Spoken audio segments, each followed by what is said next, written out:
Hello, horror fans. It's me, your old pal, Johnny Horror, here to introduce the latest episode of the Johnny Horror Podcast.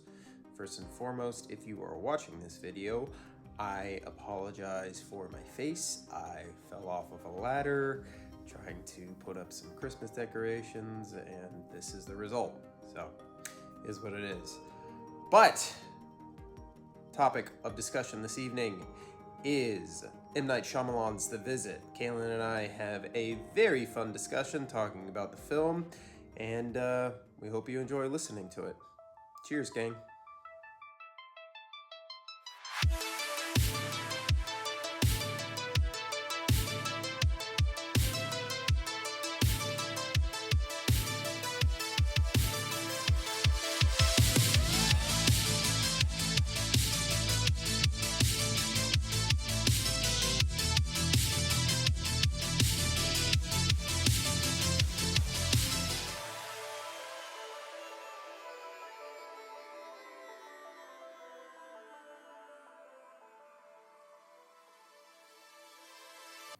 Welcome back to another episode of the Johnny Horror Podcast. I am one of your hosts, Johnny Horror, and with me, my partner in crime and co-host, Kalen Behrman. How are you, sir?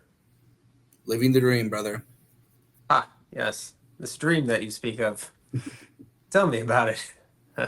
Are you wealthy beyond your imagination? Do you live in a mansion and drive the nicest cars? Not quite. Damn. Working on it.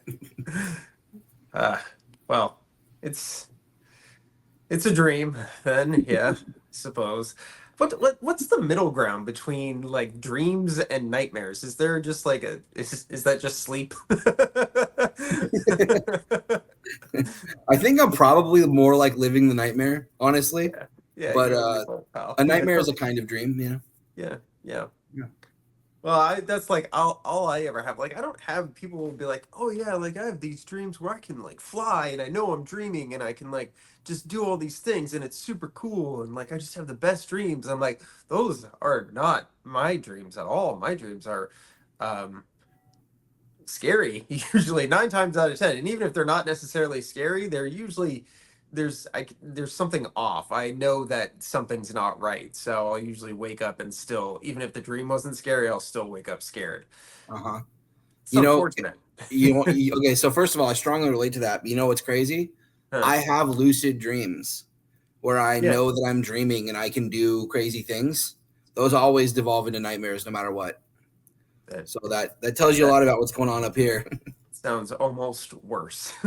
It is. Because you think you're in control and then you realize you're not. Yeah. But speaking of thinking that you understand how a situation is going to play out and then realizing that it's going to be vastly different to the detriment of you and your loved ones, we are discussing M. Night Shyamalan's The Visit this evening. A film that came out in 2015. Holy shit, it's almost 10 years old. Almost 10 years old, bro. That doesn't even sound right to me. That is freaking ridiculous. Time does not make sense. I agree. So The Visit is a film centered dealing with family and centered around relationship with grandparents. And I was just wondering, without devolving too much into your personal life, did you have a good relationship with your grandparents? Mm-hmm. Yeah. I knew 3 of my 4 grandparents. I never met my dad's dad, but I had a good relationship with the other 3. Yeah, I still have a good relationship with my my mom's dad. Good to know. Yeah, my grandparents' situation is a little funky because my dad was adopted, but my mom's parents, those are my grandparents growing up, and they both passed. They passed within about 6 months of each other when I was about 13 years old. But they were great. they were everything that you'd kind of want from grandparents. Is just like spoiled, you're rotten, let you watch whatever you want on TV, let you eat junk food, and they were always happy to see you. So not too dissimilar from what our characters uh, first find themselves in at the beginning of this film. But before we dive into the visit and all its M. Night Shyamalan-ness, we are going to hop on over to our first section, the Johnny Horror News.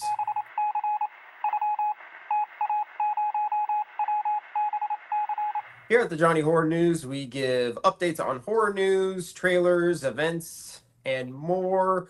And it's basically just an excuse to talk about horror and cinema in general. So, Kalen, have you heard any interesting horror news or seen any cool horror movie trailers lately that you want to talk about?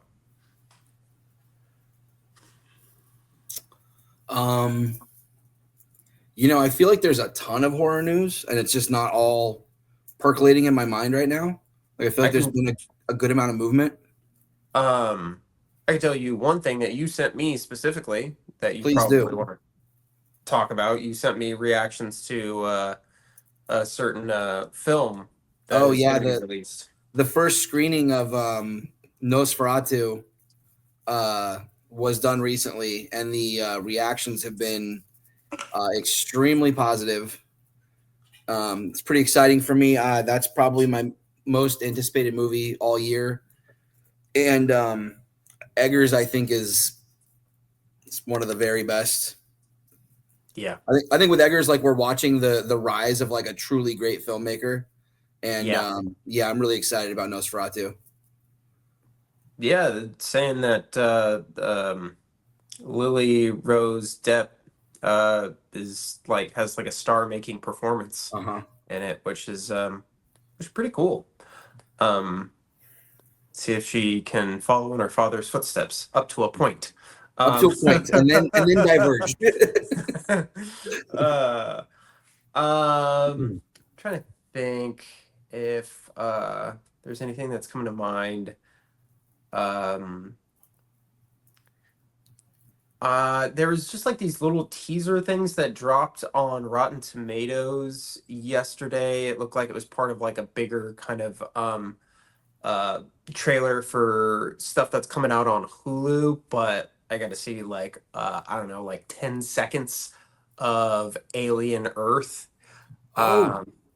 Which looks pretty cool. It's just the smallest amount of footage, but it's just from the bit of dialogue that you hear, it's something about how they recovered a specimen from a spacecraft and, obviously decided to bring it to Earth. So I can't remember where this series is supposed to take place in the timeline. But very excited for that show. So, and we've talked about that a little bit on here before. I couldn't think more highly of Noah Hawley, who's doing the show. I can't wait to see that. I think that's going to be a fantastic show. Yeah, as do I. Have you seen any good movies lately? Yeah, man. I watched Abigail. Oh, what'd you think? I really liked it a lot. So much fun, isn't it? It's so much fun. Such a blast of a movie. Yeah. Yeah. It's funny. When the trailer came out, I thought to myself, I'm probably not going to like that very much. And I threw it on because I wanted something easy. Yeah. And I came out of it like, damn it, I really love that movie. Yeah, when we watched it, I mean, it's just one of those ones where I had a big old smile on my face the entire time. The comedy lands very well. And it very much goes in directions that I just did not anticipate. So it always kind of had me guessing, even right up until the end. I think it's pretty cool ending. For a vampire horror movie, for sure. Let's see. Also, love me some Dan Stevens, and dude, he's the best, he's the man. best. I Yeah, just love him so much. yeah, Anything that he's in, and he does just such a kick-ass job in that movie. he sure Um, does. he is pairing back up with the team behind The Guest. You've seen The Guest, right? Yeah, Adam Yeah. Wingard. Yeah, Yeah. So it's him and love that his movie. writing partner from The Guest and You're Next, and Awesome. they are writing some sort of pseudo action horror movie thing. And I guess Dan Stevens, it was just announced probably earlier this week that he's going to be, or last week rather, that he's going to be starring in it. So that's pretty cool. That's great. I'm trying to think. I have not been to the cinema since I saw Terrifier 3, which was a movie that I'd been saying I was very excited for. So that was in early October. And I just thought that movie was great, man. I had so much fun. I can't wait to rewatch it during Christmas time since it is a full-blown Christmas horror movie. But it is so gory and so over the top. I had a really fun time with it. So that is a hard recommend for your boy. Anything else you watched? Well, I watched The Heretic tonight, which I'm sure will be a topic of a longer conversation in the future. Yeah. But to keep it short and sweet, great flick. Really liked it. Hugh Grant, my girl Sophie Thatcher. Yeah. Cool movie. Definitely recommend it. I also saw It's a Wonderful Knife. What'd you think of that? I thought it was entertaining enough watch. I thought it was a fun concept with a strong cast, but that maybe the production could have been a little bit better. Yeah. Yeah. I thought the same thing about that. There's definitely some fun stuff. I think it kind of loses its footing about midway through the movie. It kind of switches gears a little bit in a way that's not necessarily bad. It's just not in service of what I think the concept, Mm-hmm. Right. the pitch. Yeah. Uh, was selling. But I watched it last year. It was a fun holiday watch. I don't think I'll ever watch it again, but I wasn't like angry having watched it or anything. I am gonna see Heretic tomorrow night, I believe. So we'll be able to discuss more on that, like you said, at a later date. But until then, we should probably, I don't know, just like have a cocktail or something. Something.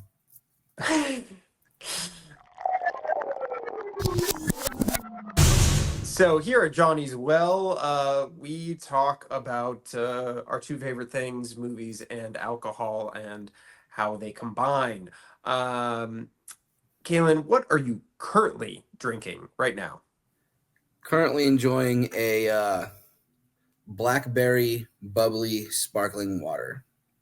I think you had blackberry last time we talked. I drink it pretty often. Huh, what do you know? I got myself a nice big old bottle of water right here. It's quite refreshing. And if you were going to have some people over and show them the visit, what cocktail would you prepare for them?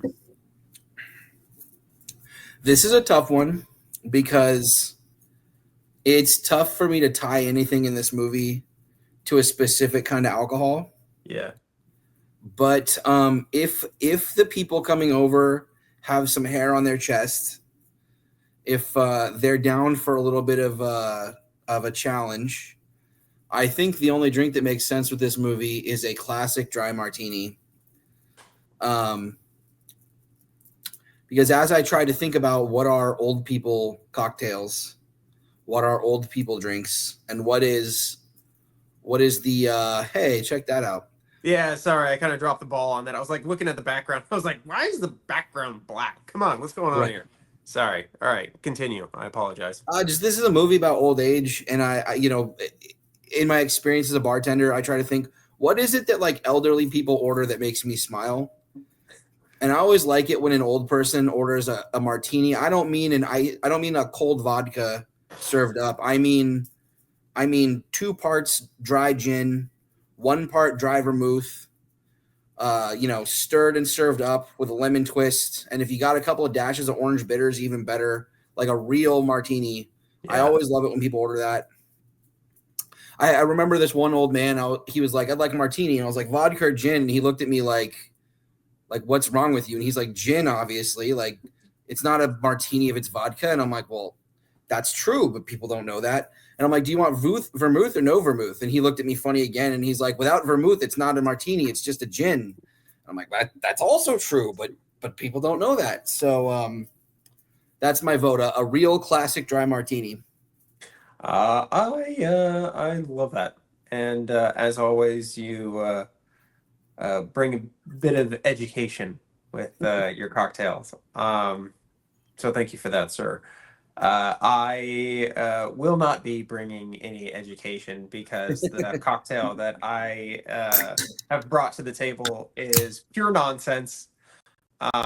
Absolutely disgusting, but I did connect it to the movie. So what we have is a banana pudding martini.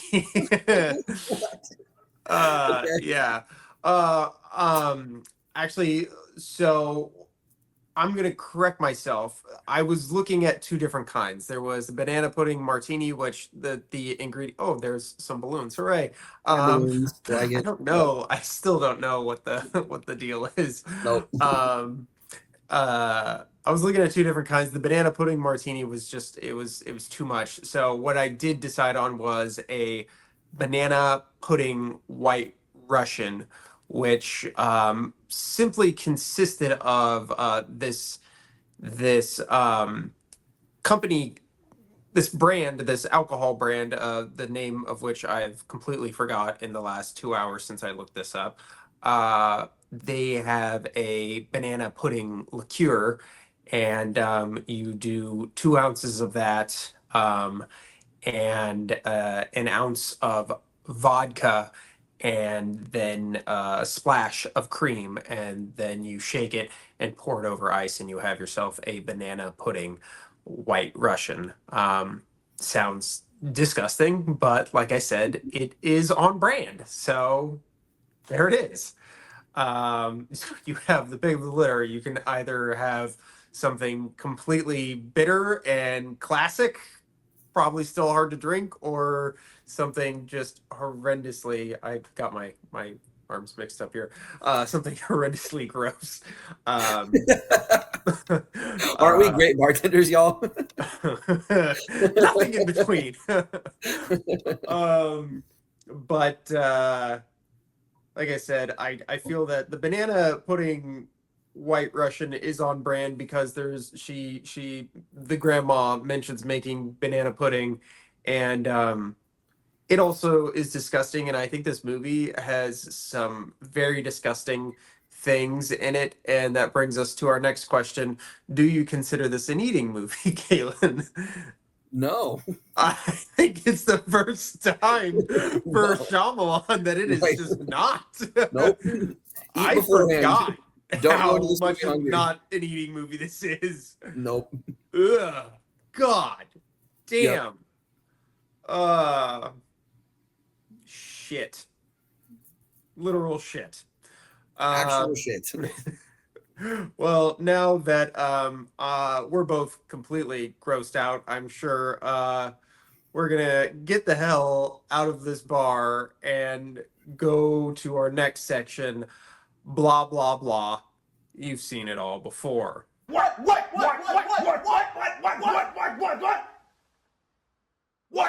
So here at Blah Blah Blah, you've seen it all before. We discuss the plot of the movie and a little bit of the production of the film. So, Kalen, as we tend to do, I'm going to hand the plot over to you so you can summarize for the audience. Take it away, pal. Yeah, so this is about two young teenage children who live with their single mother a few years after their father has left their nuclear family, who are going to visit their estranged grandparents, whom they have not met and whom their mother no longer speaks with for the first time in their lives. They're going to go spend a week with these strangers who are their grandparents. And when they arrive at their new vacation home, things start to get a little bit weird. That is accurate. Well spoke, sir. Now, we can just go ahead and divulge the plot of this film and the spoiler. So if you haven't seen The Visit, this is your warning. Tap out now, go watch the movie, come back at about the 20-minute mark, and you should be good to go. So the kids have all these weird happenings with the grandparents. They're not allowed to come out of their bedrooms past 9:30. There's all sorts of hints of violence and instability from the grandparents that we obviously come to find out are not their grandparents. They are escaped mental patients that have murdered their grandparents and are pretending to be those people. So, with all that said, can you think of any other movie you've seen with this concept before? Ish? Anything that comes to mind? No, not that comes to my mind. I can't. Yeah, I feel that it is it's fairly original. I do think I'm sure there's hints of different things, people stealing identities and pretending to be people they're not. I mean, I think I honestly, if I was really to kind of like stretch my brain, it would probably be in something that was more like a romantic sort of thriller. Like girl meets boy, boy seems like a nice guy. Come to find out, boy's like a psycho killer, sort of a deal. So in those terms, you can kind of So, tie it into that. do you remember the movie Enough? Yeah, with J Lo. Yeah, I watched that's that it. once, I think. Yep, that's our comp.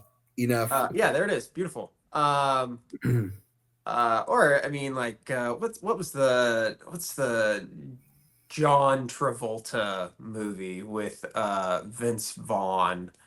Something where like Vince Vaughn becomes like the stepfather or something like that, and seems like a really really nice guy, and Travolta's not buying it, and then of course Vince Vaughn turns out to be a crazy monster or whatever, and Travolta's got to stop him.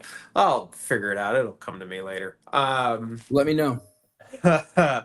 um, but yeah, so I would say that the setup of kids going to meet their grandparents that they've never met before is fairly original, and we'll find out whether or not we think that it works. If it plays out as well as it can be. But before we get there, we're going to discuss a little bit about the production of the film. Something tells me that it will probably be a fairly short section here. But we're going to be pulling this from the Wikipedia page for The Visit. So big shout out to anybody who has contributed to this page. Excuse me. So, development. After The Last Airbender and After Earth failed critically, Shyamalan funded the visit by borrowing $5 million against his home. 40. Um, Filming began on February 19th, 2014, under the preliminary title Sundowning. Sundowning is the increased restlessness and confusion of some dementia patients during the afternoon and evening. Shyamalan's Blinding Edge Pictures was the production company with Shyamalan and Mark Beanstalk producing, and Steven Schneider and Ashwin Raha as executive producers. Although thousands of American children were auditioned for the film's two lead roles of Becca and Tyler, in what Shyamalan later characterized as a total fluke, he eventually selected a pair of relatively unknown Australian juvenile actors. Olivia Dijon and Ed Oxenbould portrayed the film's dual Philadelphia native teenage protagonists. Jesus Christ, try saying that 5 times fast. Every Hollywood studio passed on the rough cut, and Shyamalan feared he would lose millions he had invested in the film. Shyamalan admitted that he had trouble keeping the tone of the film consistent during the editing phase, telling Bloody Disgusting that the first cut of the film resembled an art house film more than a horror film. The second cut went in the opposite direction, and the film became a comedy. He eventually struck a middle balance and cut the film as a thriller, which, according to him, helped tie the different elements together as they could stay in service of the movie.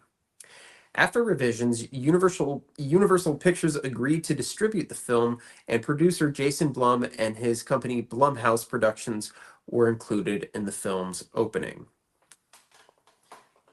So, really not much in terms of what it was like to actually,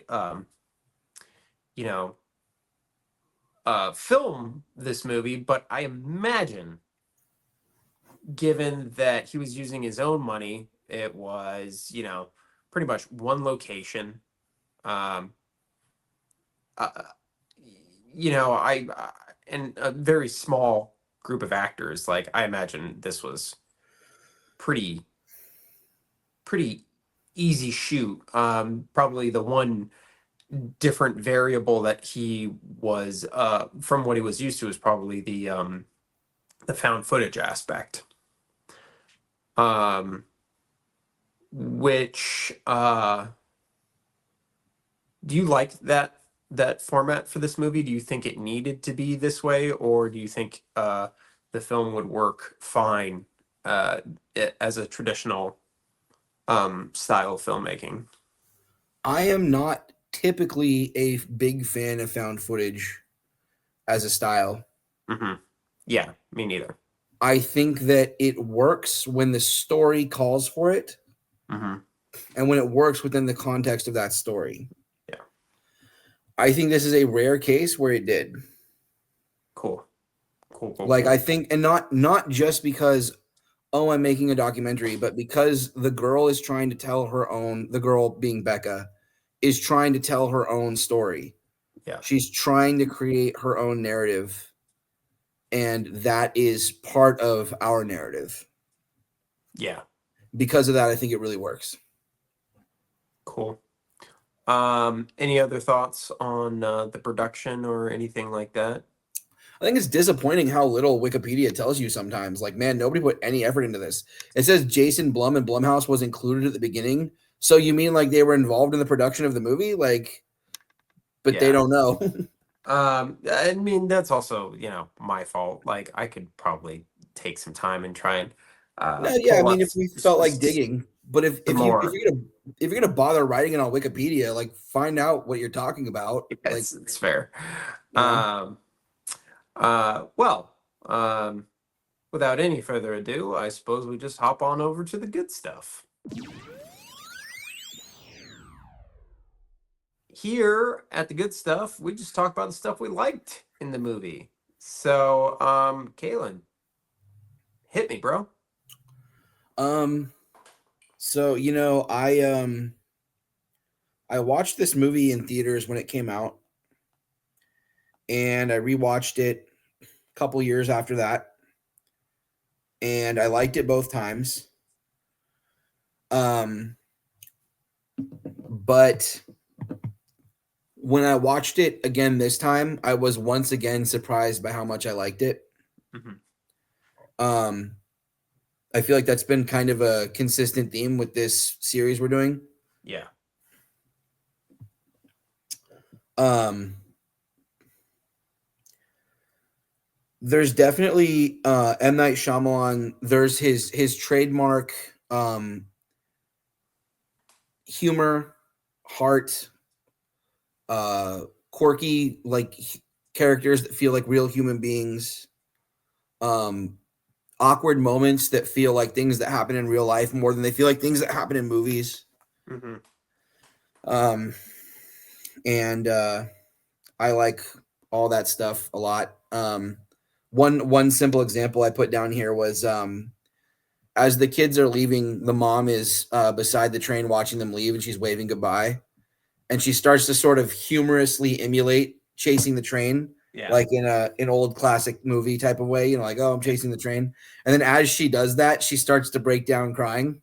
Yeah. And then for a moment, for a brief moment, she's actually chasing the train in earnest. Yeah. And I don't know, there's just something very authentic about the way he does little moments like that I really love. Yeah. And there's a lot of that in this film. I wonder how much improv was used because I know Catherine Hahn is just kind of a spectacular actress, and I feel like she just just in the movies that I've seen her in, it seems like she's probably someone who leans a bit on improvisation. Seems like it would be something that comes very natural to her.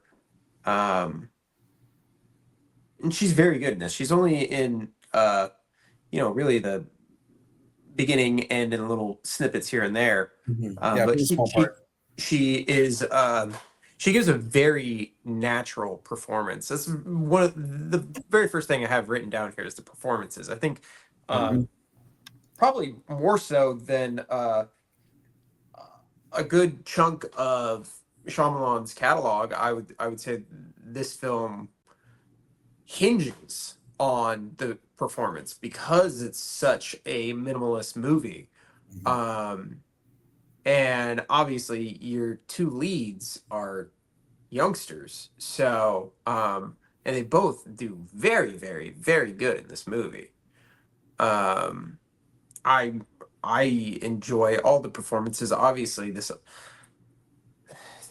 thing that we always come back to is that Shyamalan is such a great writer that he's able to give very believable dialogue, and as you said, give these sort of natural, weird moments and beats that we find in real life, but we don't typically find in the movies. Like everything with Tyler and his rapping and all that. Just it sure it's like a little bit of a trope, but because of like how long his raps go on, how detailed they are, Mhm. it goes on longer than it should. Mhm. In any other movie, his raps would not take 2 minutes to get through. They'd be cleaner and shorter. Exactly. Mhm.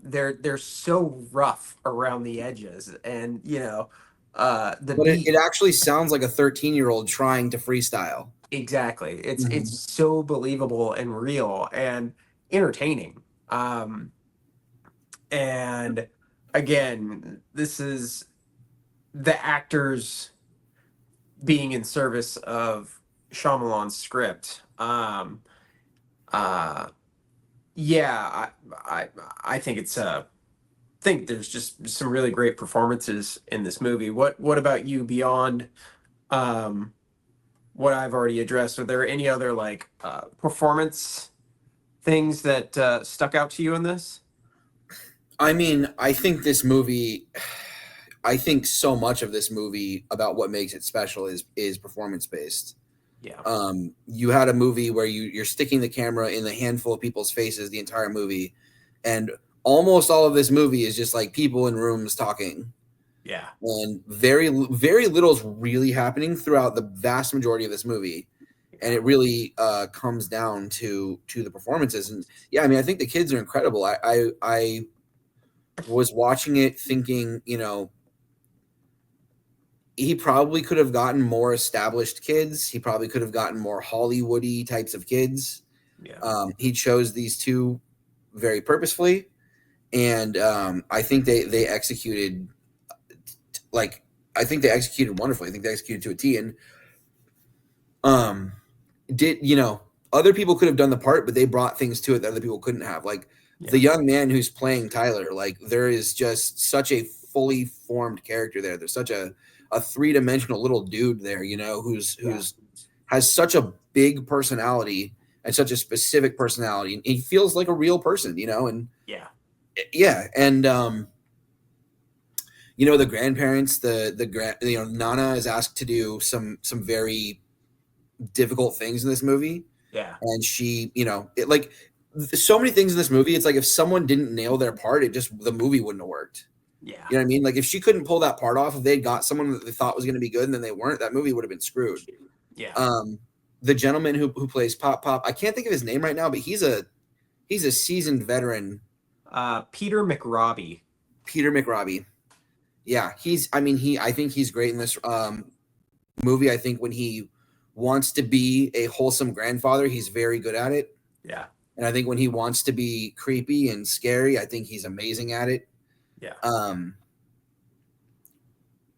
But yeah, performance-wise, I would say that the two kids being such fully fleshed out characters that feel like people was very special and something that really helped this movie.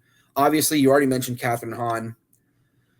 But yeah, definitely a movie carried, you know, 40-50% of what this movie is do these actors have this? And yeah, a lot of what makes it work.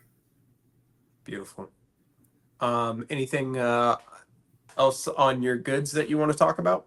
Yeah, absolutely. So there's so much good dialogue in this movie. Yeah. Like there's such an absurd amount of good dialogue in this movie. And the chemistry between the two kids, not just their performances individually, but the chemistry between them as siblings, is so good and so authentic and real. I love it. She calls her brother my ethnically confused friend at one point. And I love, you know, I love that line. Really laughed hard at that line on this watch. I just thought, you know, as my brain's trying to process, I was like, what is she? Oh, I was like, oh yeah. No, that makes that. There it is. Yeah, that's clever. And the way that she is this erudite, highly intelligent, highly talented, like, type of person, right, who wants to be a filmmaker, and the way her brother is just like a painfully normal 13-year-old boy who just is not thoughtful at all and doesn't give half a shit about anything. Yeah. And the way that they interact with each other, there's a little bit of a Bart and Lisa thing going on there, you know? I see that. Yeah. Yeah. And I really love that. I love the way they did that. Speaking of which, the whole aspect in this movie of her being a filmmaker, I think is great. Yeah.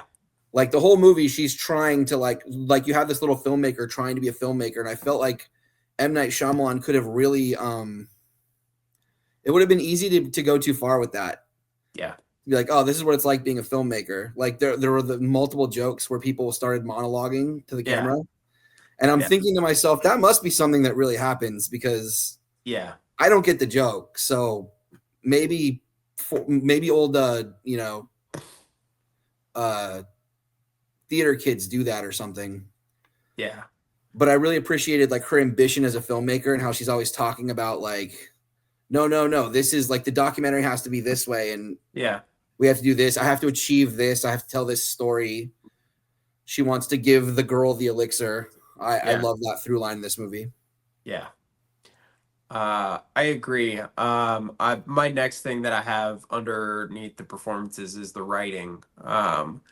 And again, you know, lots of really good foreshadowing in this movie. As Shyamalan is just one to do. But just other like things, just the creativity of this story is really fascinating to me. All the way from, the idea of this being a, found footage handheld sort of style of movie that's being, run by our lead characters, to grandpa storing his diapers, his dirty diapers in like the shed. Like how you got from point A to point B, I have no idea, but I love it because it's a very unique story. And again, like you said, there's some really, really solid, believable dialogue to populate that story as well, to flesh it out. So it's not just great ideas, it's great verse to sell these ideas. Absolutely. And to piggyback on that, like I love the minimalism of this film. Like I said, it's a very small cast, pretty much one location, and like you said, not really a lot is happening. Like this could, for all intents and purposes, if you wanted to, you could make this a play, 100%. And I think it worked very well as a play, as a matter of fact. Because it is such an intimate sort of story. But coming off of, what were some of his biggest movies, if not his best movies, things like The Last Airbender, After Earth, The Happening, these sort of really big blockbuster tentpole movies that were ultimately failures. He really did have to go back to the drawing board, so to speak, go back to old school, fucking student filmmaker, basically. I mean, not that he didn't put up $5 million of his own money, but it was his own money. So he was really the only one who was going to lose out. So I like anytime a filmmaker decides to cut back and do less after they've done bigger, I'm really always interested to see the results. Doesn't always necessarily mean it's going to be a good movie, but if you can go from the spectacle back to the story and refocus, usually I think there's a pretty good payoff there. What do you think about that? Yeah, I couldn't agree more. I think that there's probably a zillion examples of that out there. I can't come up with too many right off the top of my head, but like a simple one would be like Oppenheimer. Yeah. You know what I mean? Like, not that Oppenheimer's not a big film, but by the standards of what Nolan had been doing before, when you look at Inception and the Batman movies and Tenet and doing these huge movies, right? And then he went to a movie that's just like politics and people talking in rooms. Yeah. You know what I mean? And then does the best movie he's done either in many, many years or ever, right? Yeah. So, yeah. So, I mean, yeah, I totally agree with you. I think that's oftentimes is a good idea. I think it can be a big palate cleanser. I think it'd be very refreshing for a filmmaker to kind of refocus on the basics. I think it was very good for M. Night Shyamalan. Yeah. Because this was the best movie he had made in a long time. Yeah. And it led right into the next best movie he'd made in a very long time. Yeah, exactly. But I do think creatively this was energizing for him. I couldn't agree with you more, man, on the writing. Like a movie like this, like you said, could have been a play. It all comes down to the writing, the performances, and we've talked about the performances. This is a beautifully written film. Yeah. This guy, like, you know, Shyamalan can be inconsistent, but when he's on, he writes really fucking well, man. Like, impressive stuff. I have so many just like lines of dialogue that I wrote down just because they're fucking great. Like they're fantastic. And hit me with some. I want to hear them. Okay, so some of these are a combination of performance and dialogue, but the little boy telling the story about how he was playing football and he froze and the other kid kept running and everyone was screaming at him to tackle him because he was the safety and he didn't tackle him. And the kid got by, and then when the game was over, his dad just patted him on the shoulder and didn't say anything, and they just drove home. And his sister says, "Are you saying you think dad left because you didn't tackle another 8-year-old 5 years ago?" Mm-hmm. And he says, "When you say it that way, it sounds stupid." Like, I love it because it's funny. Yeah. It's sincere. It's real. People really have insecurities like that, right? Like, people really have absurd reasons why someone did something or why something didn't work out that they blame themselves for. That isn't true and isn't real. Yeah. But it's a common thing, especially in children, right? Like, it's super common. I love that. Like, I love that part. To go off that one. At one point, he turns the camera around on her and he feels a little bit attacked by what she had said there, you know? And he says, he starts with, "Why do you like the pizza delivery man?" Even though he has ratchet acne. And she's quiet for a moment and she says, "He's kind. He has kind eyes," which I don't know why. I love that response. Yeah. But then he says, "Why don't you look at yourself in the mirror?" And she just gets really quiet. And he's like, "You brush your hair facing away from the mirror." He's like, "When you brush your teeth, you look down. Why don't you look in the mirror?" And she kind of freezes up. Like, she doesn't really quite know what to say. And then she's like, "Okay, fine. When do you think that started happening?" And he says, "When do you think?" And she says, she calls him an asshole. Like, she not that she necessarily doesn't believe him, but that she doesn't like that he's bringing it up. Yeah. And it again, like, such a human little moment there, beautifully written. And not just good dialogue, but good dialogue that services the story about these children and about the family trauma that they're dealing with, that they're there to deal with, right? They're on this visit trying to sort of reconcile their pain and sort of change their family narrative. Yeah. Mm-hmm.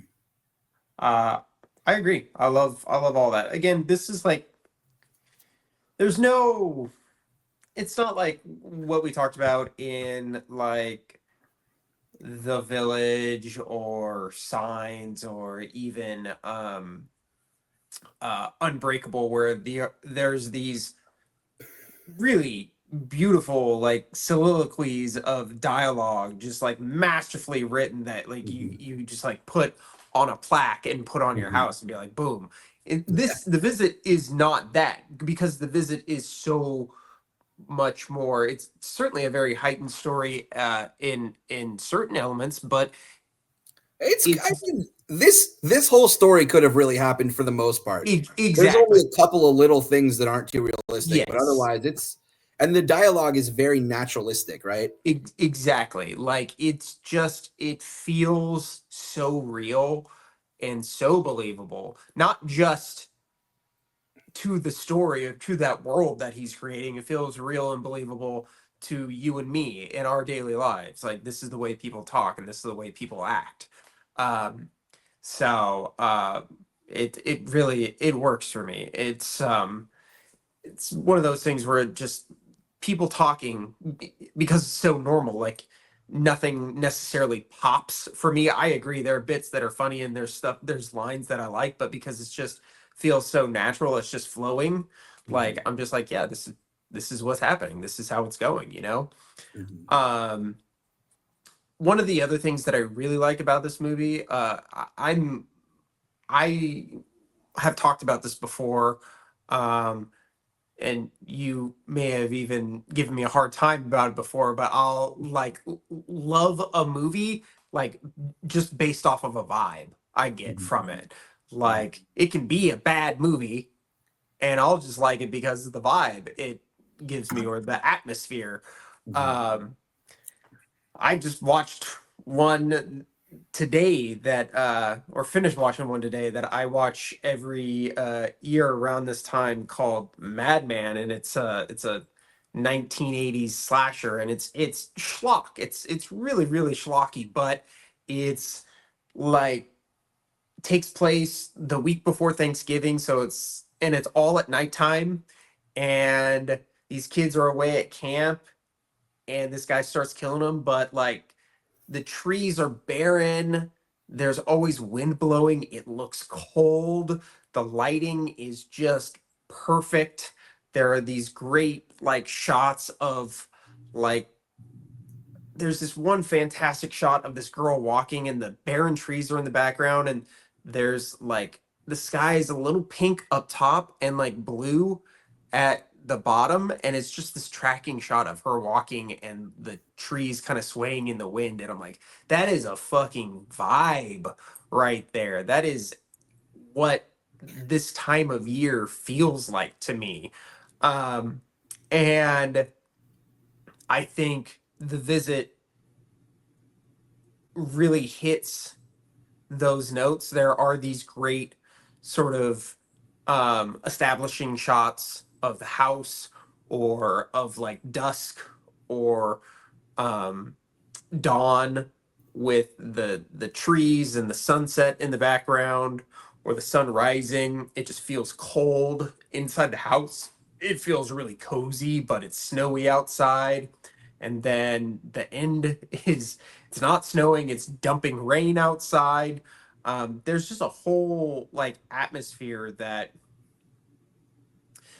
just gives this movie so much more texture. This could have very easily, it could have been very easy for them to just do this on like a regular farm sort of setting, not have it be snowy, just do it, during summertime.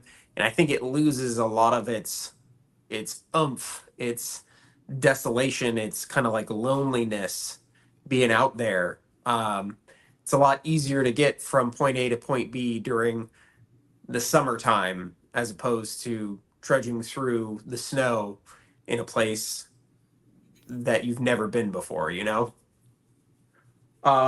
you have any thoughts on the setting or the atmosphere, or are there any other movies that you kind of think, yeah, I really like the way this movie feels? Maybe it's not a great movie, but I just like how it makes me feel. Yeah, yeah, I certainly do. I mean, I probably feel that way about a lot of the Halloween movies. Yeah, yeah, Um, yeah, absolutely. yeah, like that's definitely why I like the Halloween Kills. Like, It's a very Halloweeny movie. Yeah. right. That's why, like that. That's really what I like about it. Like, I don't think it's very well written. Like, No, I don't think it's it's a very not well smart written movie. at all. Yeah, yeah. You know what I mean? Like, it's not that smart of a movie, but it does so many things that I enjoy as vibes. But I think that there's probably I don't always catch it when it happens to me, but there are definitely movies that way. I mean, I probably feel that way in a lot of ways. Like, um, probably some of those old Tim Burton movies. Probably those. I mean, to a large degree, those Tim Burton Batman movies Yeah. are vibes and aesthetics and like Batman Returns is this Christmas nightmare, like That's a vibe right there, man. this beautiful, terrifying Christmas nightmare, and it's such a vibe. Yeah.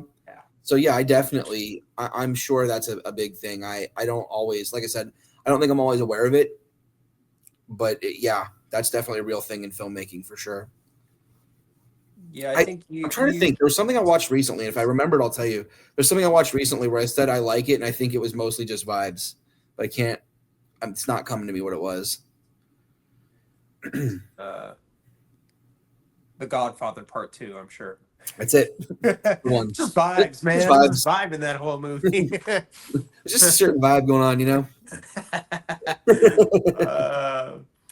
um, and then lastly, what I have here, and maybe you can piggyback off of this and round it out for the good stuff for us. But uh, going from these big blockbusters where it's pretty clear like what your shots are going to be, what you need to do for coverage and stuff like that, and then having to go to found footage style, like completely change your mind for like, all right, where's the camera going to be? Why would it be here? Why is it, facing this way at this certain time? Who's holding the camera? Da da da da. Da. All of that taken into account, I think this film does it very, very well for the most part. I think the cinematography is pretty spectacular in terms of just knowing who has the camera, why is the camera, in this area, we're doing the interview for this, or we're trying to, be sneaky and film, that's why the camera's here. It's good that they have two cameras because we can bounce back between things.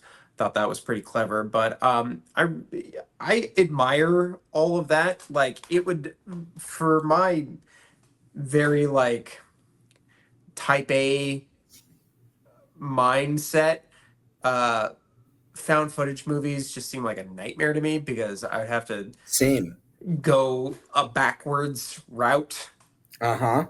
So yeah, I'm always really impressed by this. Even if I don't always like the style, I can never take away from the cleverness of what it takes to make a movie like this. It's definitely more creative, heavy lifting. Yeah.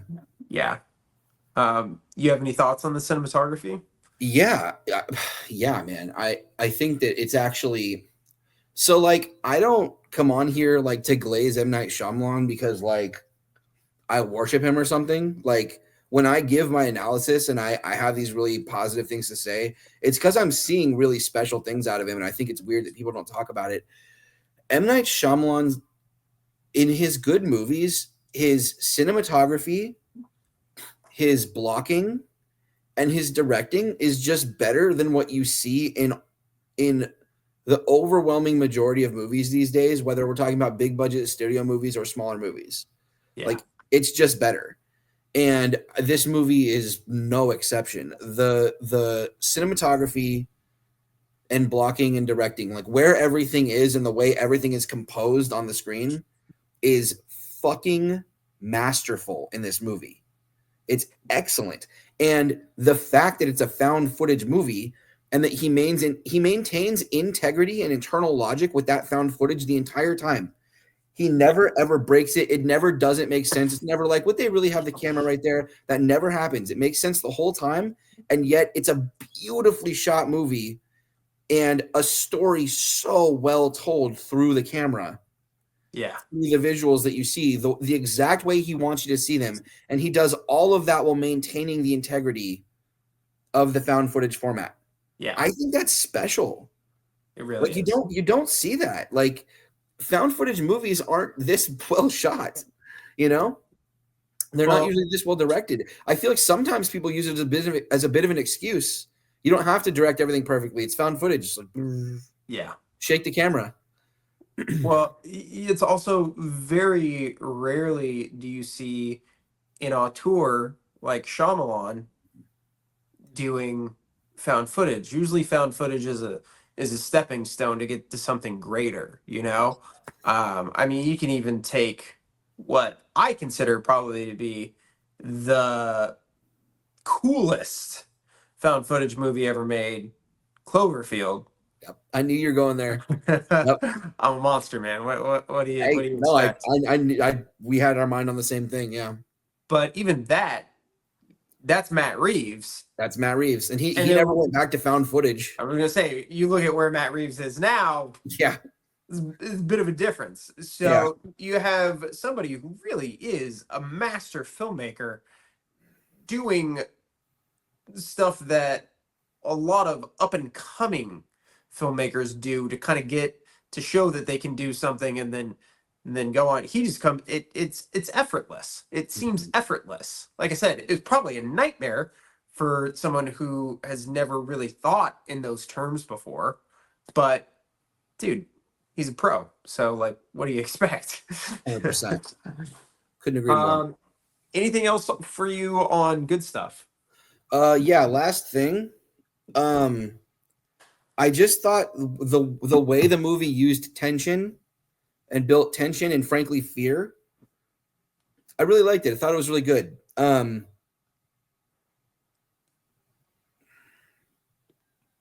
Like the scene where Nana asks Becca to get into the oven.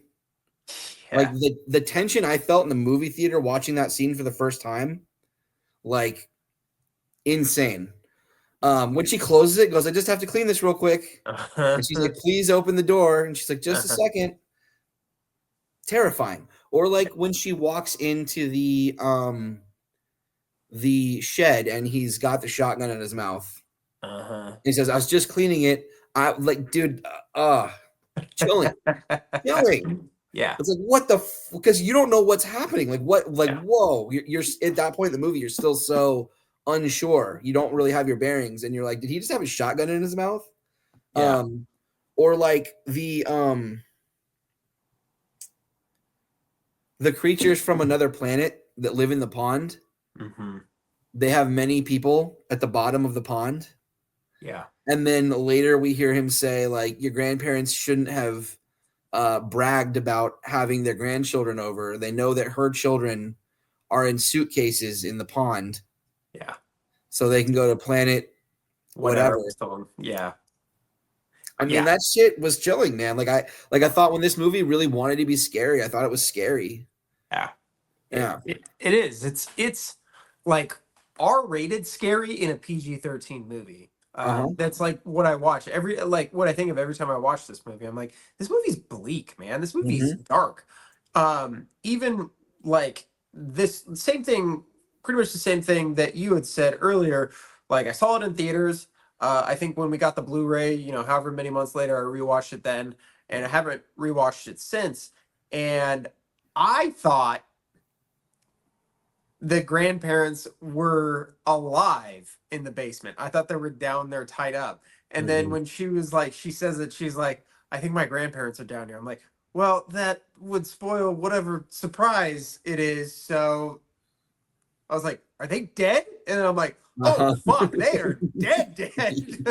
Like, damn, this movie's savage. And it's like, again, it's just very bleak. The kids kill both of these people, brutally. Yes, very brutally. Becca stabs Nana to death with a piece of glass. Yeah. Like, that's gnarly.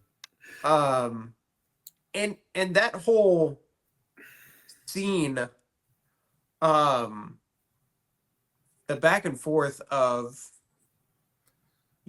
Tyler in the kitchen and Becca in the bedroom, the Nana underneath the sheets is fucking creepy, man. It is creepy. And then poor Tyler, as somebody who is a major germaphobe, I lose my fucking marbles every time he gets that fucking diaper put in his face. I just would fucking die. I would fucking die. Like, what are you gonna do?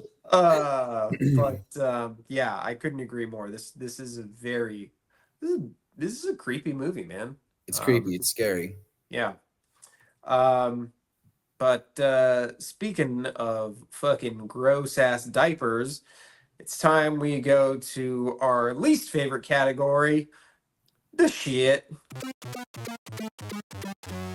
So here at the shit, we talk about the stuff we didn't like in the movie. I'll start us off. I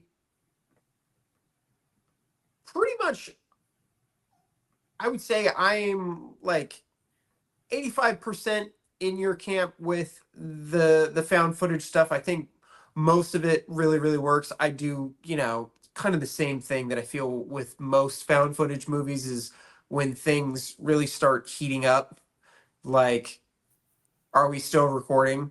And I feel like this movie does pretty well with like why, like the camera's on the table in the kitchen because that's where it was when they were playing the game, sort of a deal. And then Becca has the camera like flashlight on in the bedroom, so she can see. But again, this is just my brain going like, well, that shot's really good for just using the flashlight, sort of a deal, and certain things like in the what I think is a really spectacular scene underneath the house when they're playing hide and seek and everything. Again, like if you're like really scared, you're probably not. That camera would be flailing around a lot more. But this is really picking nits. Yes. Very much so. This is like really. And my other thing is a nitpick too, where it's just like in the day of social media presence and whatnot, like there is I would say the chances of these people just having no idea what their grandparents look or sound like. Did they say? I can't remember if it was like an email that they got or what it was, how they were in contact with her grandparents. Does it say at the beginning? I really could not remember. I want to say it was an email, but I don't want to because I don't want to be wrong. Yeah, I really can't remember exactly what it was. Me either. But just that whole basis, like again, we have to suspend our disbelief. That's fair, but I also feel like old people not having exactly. a social I'm media is not. not that crazy. It's not. It's not impossible. It's Right. just my brain going. My brain just trying to find the loopholes naturally going, well, if they helped out at the center, then there's probably a good chance that there's a picture of them somewhere on the this sort of thing, but those are that's what I have. And like I said, that's picking nits because like really when I went into this movie personally, I went in with no expectations. I didn't have baggage attached to it like I did when I went and saw Glass, for instance, where there's a lot that I wanted and expected from that movie. So I went in not really wanting or expecting anything from this movie. So as such, I was not disappointed. I kind of went in fairly blind, which I think most of us did, which is why this movie was a surprise. Now that's me personally. Do you have any gripes, anything that you want to dispel? Man, it is really, really picking nits.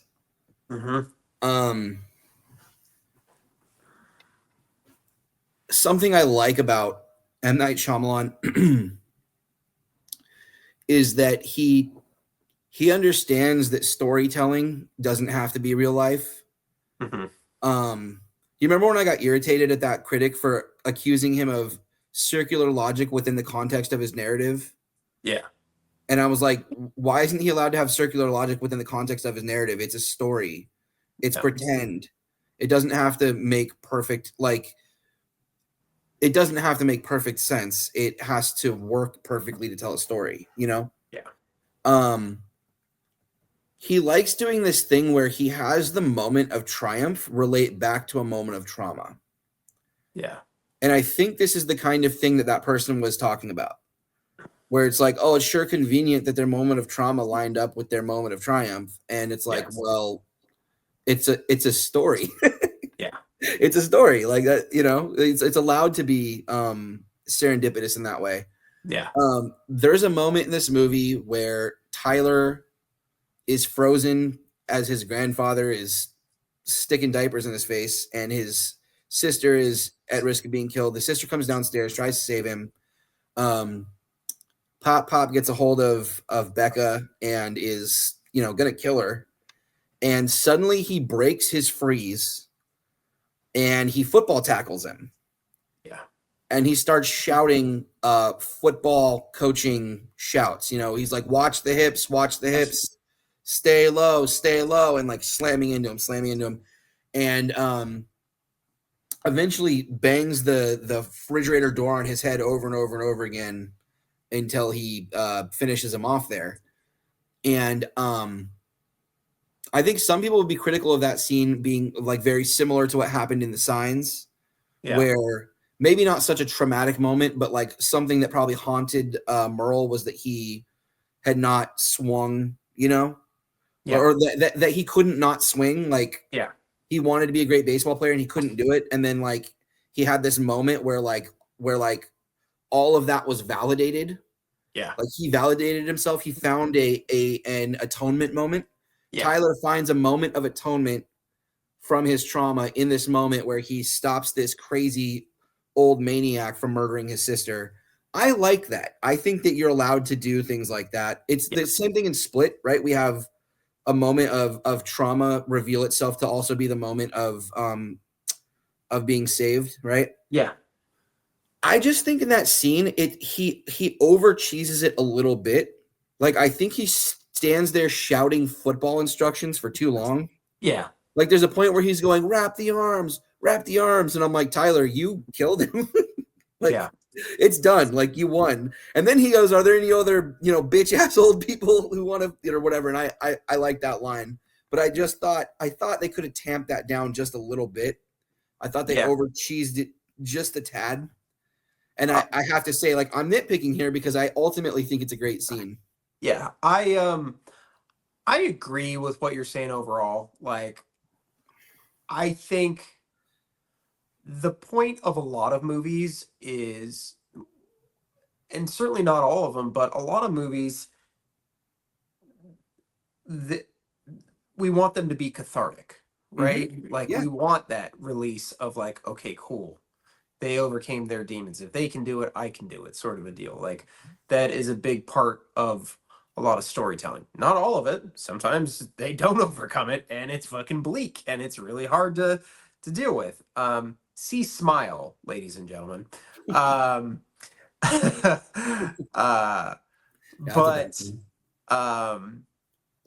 I could play devil's advocate for that scene in particular, well, I do hear what you're saying. I think he was not of himself in that moment, as you would have to not be of yourself as like a 13-year-old kid murdering somebody. Like, I think it was just like a loop cycling in his brain and stuff like that. If I had to play devil's advocate of why he was so repetitive of stuff, it wasn't necessarily him being conscious. He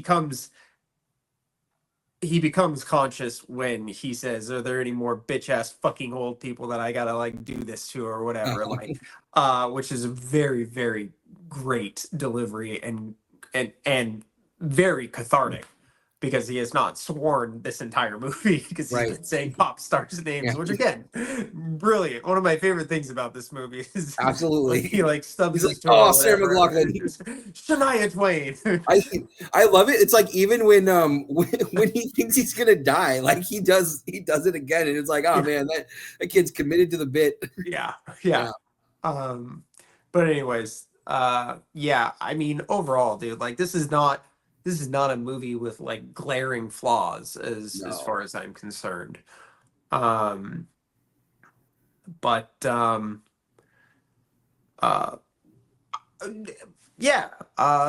pretty much all I have as far as my bad stuff. Do you have any other random thoughts? I have one like random thing that I found in the IMDb trivia, which I thought was pretty clever. I had one scene I wanted to call out. Yeah, a single scene, just because we had talked about the interplay between the brother and sister, and there was a moment that actually really struck me. You're giving a thumbs up there, boy.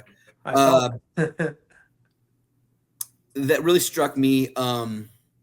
And you and I are both people who deal with varying degrees of anxiety, and our own minds can definitely get in our way quite a bit. Yeah. There's a scene where he's upset because he couldn't find any any tissue. Yeah. And he had to touch the toilet. And like, it's like, it doesn't matter that he washed his hands. In his mind, like, he's got to have tissue or it doesn't work. And he's like, look at it, it's on my hands, it's right there. And she's like, look, I found tissue under the sink. And she's like, starts wiping his hands. And he's like, rubbing it's not going to work. And she's like, no, look, it's definitely coming off. See? Yeah. And then he like starts to calm down. And she's like, see, I got it all off.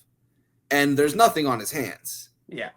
This is a little boy with severe anxiety and really a real mental problem, right? Yeah. And his sister, who knows how to deal with it, coming to his aid. And there was something about it that was just, again, very authentic. And I just thought it was a very heartfelt scene. Yeah, I don't know. I really like that scene. I thought it was a great moment between the siblings. And it gave you a great look into who both of them were as people. Yeah. Because I agree. Like that's the scene that really stuck out to me, particularly on this watch. Because up to that point, he's kind of had this front of like, yo, I'm a gangster, I'm tough. Bravado. And then we see him very much, we see him very much break down, and she has kind of had the like, sort of begrudging older sister feel to her, like, yo, I'm making my movie, like, I'm very serious about this, like, you need to be on the same page if you're even going to be anywhere near any of this. Like, I have high expectations for you and my film. And she's just so tender and caring in that moment. And like you said, she knows exactly how to handle it and make him feel better. She's like a proper older sibling in that moment. You see both of them drop their guard, which I think is really good. And it's great acting. And it's a great scene. And as somebody who like can't touch certain things, like I'll try and convince myself. I'm like, yeah, whatever. Like I touched a lid of a trash can. It's fine. But it's not fine. Like I still feel it on my hands. Nope. Even if I wash my hands like 5 times while like making food, like before I go to eat it, like I have to go wash my hands. Washing the hands again. Yeah. So like I can really relate. I'm the same way with that. His trauma, it's very frustrating. But yeah, you get it too. So. Yeah. Yeah. My one random thought that I thought was pretty cool. So the scene where they're driving into town and they're like playing the game of like, hey, you pick a building and you just say what's going on in that building, basically. Which I think is a really fun game. I kind of want to play it myself. But Becca points at the police station and she says, that's a police station. There's a man there named Jerry, blah, blah, blah, blah, blah. Well, later on in the film, when she calls the police station, the operator says, Officer Jerry isn't here right now. Okay. I've never caught that. I never caught that either, but it was in the IMDb trivia a couple places, and I was like, dude, that's pretty cool, actually. I like that. Good. That's a good little tidbit right there. Okay. Speaking of tidbits, we are on to our next section, truly terrifying tidbits.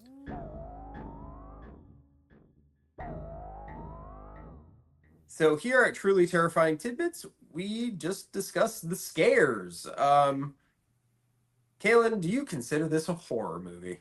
Of course. This is probably his most horror movie. Would you agree with that? Yeah. His most pure horror movie, yeah. Probably even more so than Split, I would argue, right? Yeah, I would agree. And what do you consider personally to be the scariest scene? I think it's the aforementioned scene in the basement when she's found her grandparents and she turns the camera on herself, realizing she's probably about to die.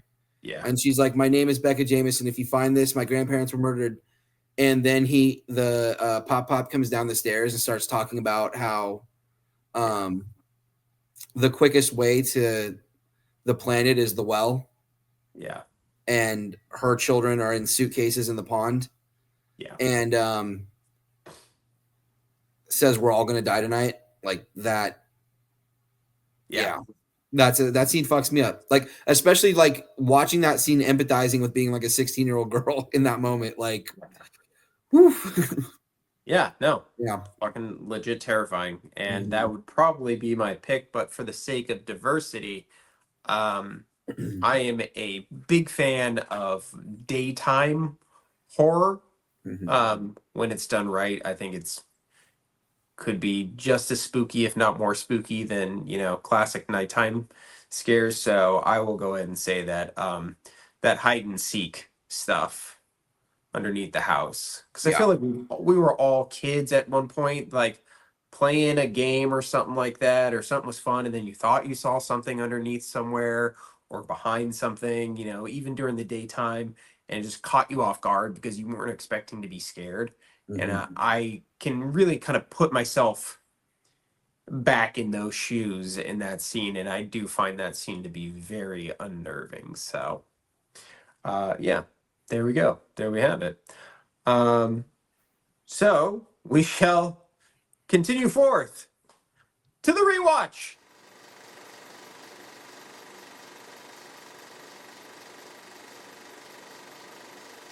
Here at the rewatch, we discuss the film's rewatchability, some of our favorite moments from the flick, and rate its overall entertainment value.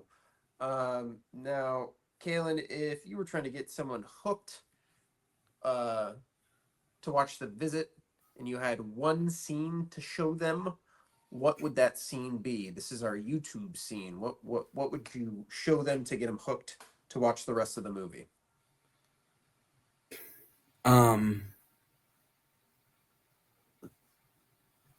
Probably the scene where Becca is interviewing Nana, and the first time she asks her a question that she can't answer, and she very slowly escalates into like a full-blown she just kind of freaks out. Yeah. Very unnerving. And then she says, okay, we don't have to talk about that anymore. And she calms back down. Yeah. I like that. I think it's a little bit like a little microcosm of kind of what this movie feels like. Yeah. That's really solid. I honestly, dude, I rack my brain. Usually I'm pretty good at this. I had a really hard time trying to pick this one out because I feel like any scene that you would show that'd be really kind of like get you hooked in would be a spoiler. But I think I would just go with the fucking and this is a 50-50 split. Like either you're in, you want to see what goes on from here, or you're like, no, I don't want to watch this movie. And it would be the scene where Tyler's discovers the diapers in the shed. I think that would be the one that I do, because you either just be like, nope, that's gross, or you'd be like, what the fuck is going on in this movie? So, yeah, there you have it. Do you have a favorite scene in this movie? Oh man. I mean, that's tough just because there's different types of scenes in this movie. There's the more heartfelt scenes. There's the more scary scenes. Yeah. I really like the scene where he's freaking out about his hand and she goes over and helps him. That's probably my favorite scene in the movie. Yeah. Which you so eloquently said, because they let their guards down, and Tyler had so much bravado up into that moment, Yeah. and acted so tough, and then finally you're like, oh no, he's a little boy. Yeah. And yeah, I like that. Yeah, no, that's a really good pick. I think I'm gonna stick to my guns and go ahead with that that hide and seek scene again. Like I really do just enjoy, like, to me that's like every time I think about this movie I think about that scene specifically. It's a scene I always go back to. I think it's one of the scariest scenes. It has that great little bit of dialogue to start it off. You better run and hide, my ethnically confused little friend. And yeah, just it goes from 0 to 100 so fast. And then it ends with, you seeing an old lady's butt cheek. So what more could you want? Truly the perfect cinematic moment. Crowning achievement for M. Night Shyamalan, who we usually rate his cameo right about here, but this is one of, I think, 3 movies where he does not have a cameo at all. So, wah, wah, wah. Now, Kalen, if you were going to rate this film as not rewatchable at all, kind of rewatchable, or extremely rewatchable, what would you pick? I'm gonna call it kind of rewatchable. Yeah. Because it came out 9 years ago, and I think I've seen it 3 or 4 times. Yeah. So obviously I don't watch it all the time. But I have to say I've definitely watched it 3 times. I watched it when it came out. I watched it within a reasonable amount of time from there on home video, and then I rewatched it for the podcast. I definitely enjoyed it every time I've watched it. Yeah. And I'm definitely planning on watching it again at some point in the future. So it's definitely not a not rewatchable at all type of movie. I agree. I'm in the same camp. I would say it's we're trying a new approach to the rewatch scale. I was very much agreeing with you that like trying to rate something out of a 1 to 10 for rewatchability is fairly difficult, particularly in this sort of format of discussion. But I will come up with a little bit more of a clear scale, but I will also say that this film is kind of rewatchable, for lack of a better term, because same boat. I've watched it for sure 3 times, and I don't find myself needing to watch it all the time, but every time I think of it, I have very fond memories of watching it. Like, I know I enjoy the movie. But is it like an annual rewatch, like something in the vein of Jaws or Halloween? No, but it is certainly a movie that I have no problem throwing on if the mood takes me. So, without any further ado, we are heading over to our last category, the Johnny Horror Score. So here at the Johnny Horror Score, we are going to give our final thoughts and rankings, but before we do, we are going to discuss how the film was received.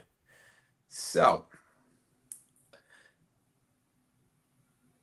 Universal began the Visit's theatrical wide release in the United States on September 11th, 2015.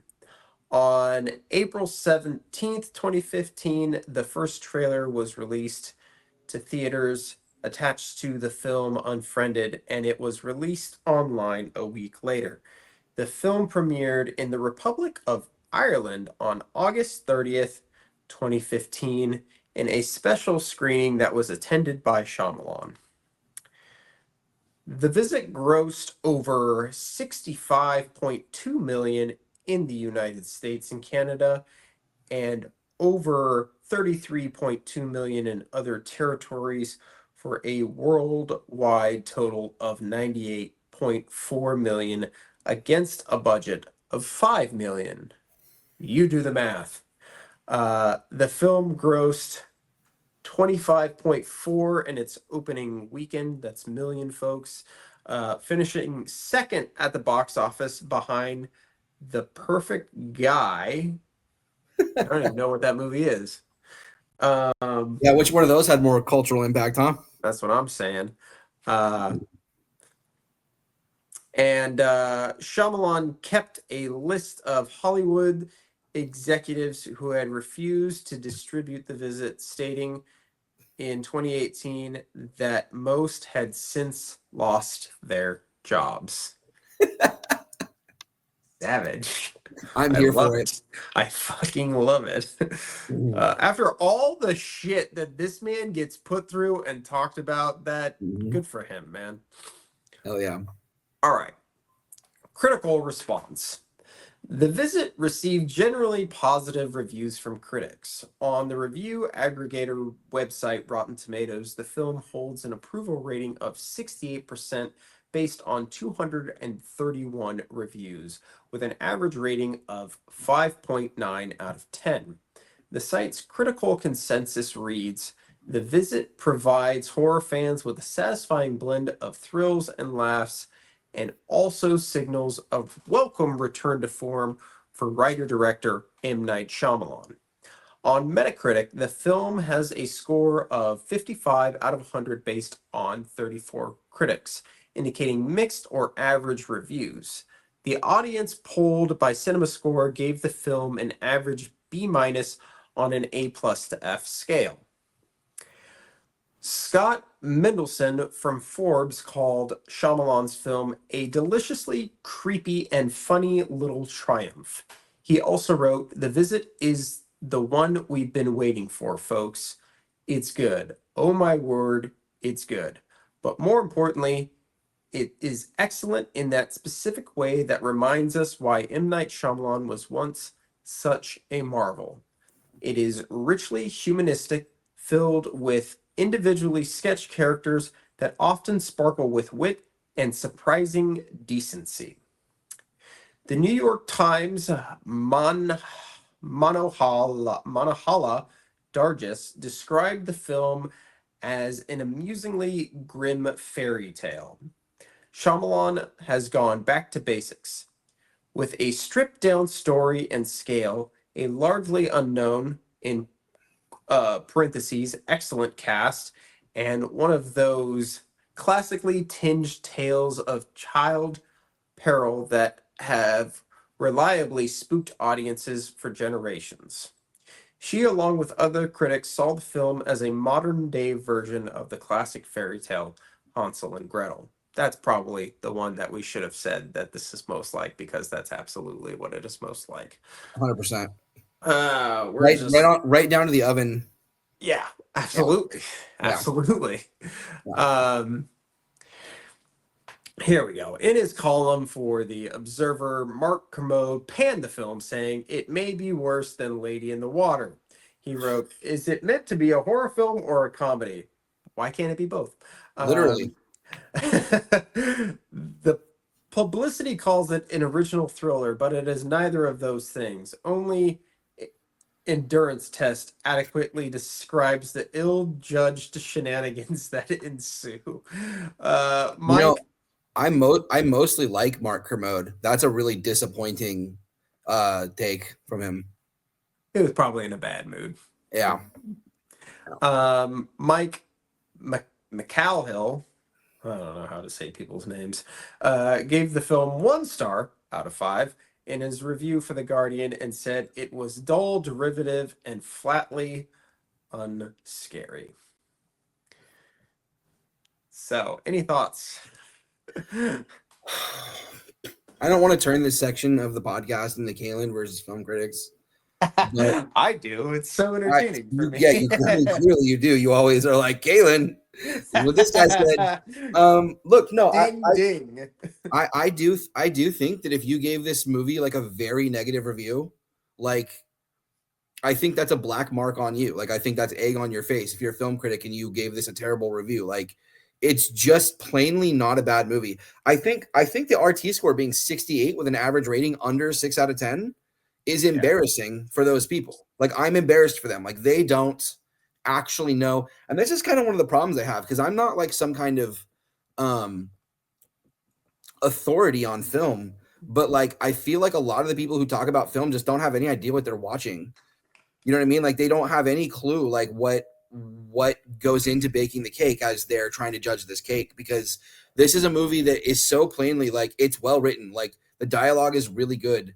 The humor is good. It's scary. The performances are objectively good. Like the direction, the cinematography is objectively good.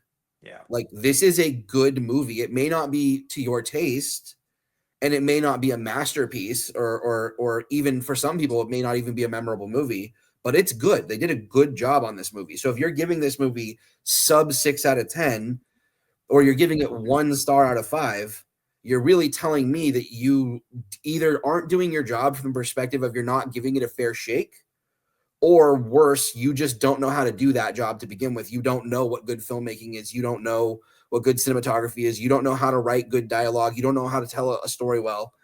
And you probably don't belong in the business of getting paid to tell people about movies. Yeah. I was gonna say, man, like, you're gonna give this film like 1 out of 5 stars. Like, I don't know, man. Go watch some shit like Baby Geniuses, and then like compare. 1,000%, dude. Like, 1,000%, dude. you can't just go open Tubi and then click over 4 times without looking and click start, and you'll have a movie that's worse than this. Then click out of that movie and do it again, and you'll have a movie that's worse than this. Do it again. Yeah. Like this is not a 1-star film, like by any standard. Like that's just embarrassing. Like you're just not doing your job. Yeah. I agree. So with all that said, what do you rank this film out of 10? And give us your final thought. It's a little bit of a tough decision. I'm gonna go, I guess, 7.5. I could see generously giving it an 8, because by my metric, by my eye, there are very few flaws in this movie. It's a very well crafted work of love from a masterful filmmaker.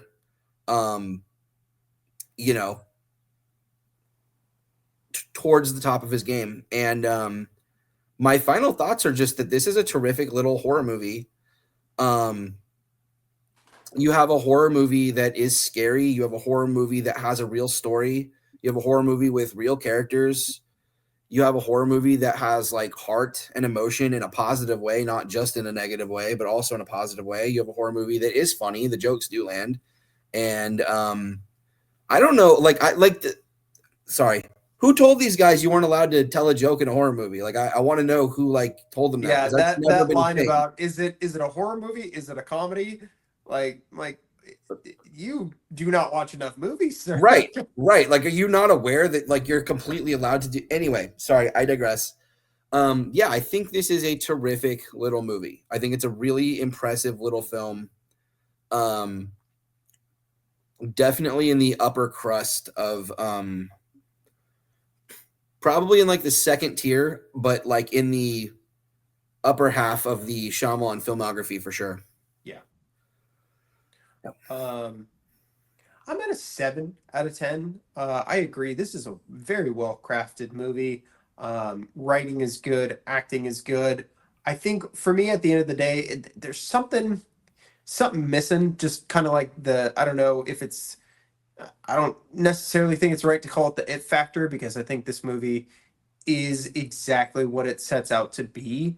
But like we talked about in the rewatch, it's nothing where I'm like feeling pulled that I need to watch this movie, that I miss watching this movie, and you said it best. It's a terrific little horror film. That's all I think Shyamalan wanted to make. And that's all it ended up being. Will it go down in history as one of the all-time greats? No. But by no means is it a bad movie. By no means is it a boring movie. It is enjoyable. I enjoy watching it. I enjoy being scared in it. I enjoy laughing with it. So at the end of the day, yeah, this is a solid 7 out of 10 for me. I enjoy it every time I revisit it. So are you were at an 8 out of 10? Is that right? No, 7.5 is that okay. So we'll be at 7.25 for the 7.25 score for the Johnny Horror score. Which is significantly higher than 5.9 is all I'm saying.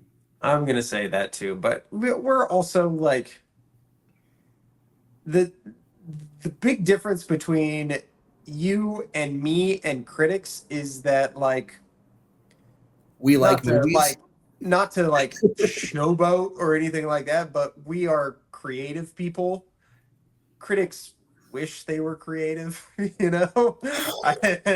You said it, brother. They wish they had it and they don't, and they're angry about it. And I'm not saying I'm gonna, make a piece of art that's gonna change the world, but I can tell my own stories and be happy with it, and can admire when other people tell the stories they want to tell and be happy with them, so I don't need to get all angry about having seen a movie. It's just right.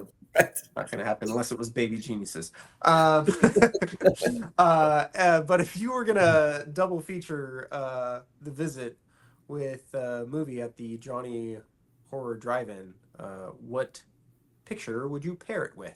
I decided to pair it with another picture about familial trauma and generational God, if it's trauma. A Spielberg movie.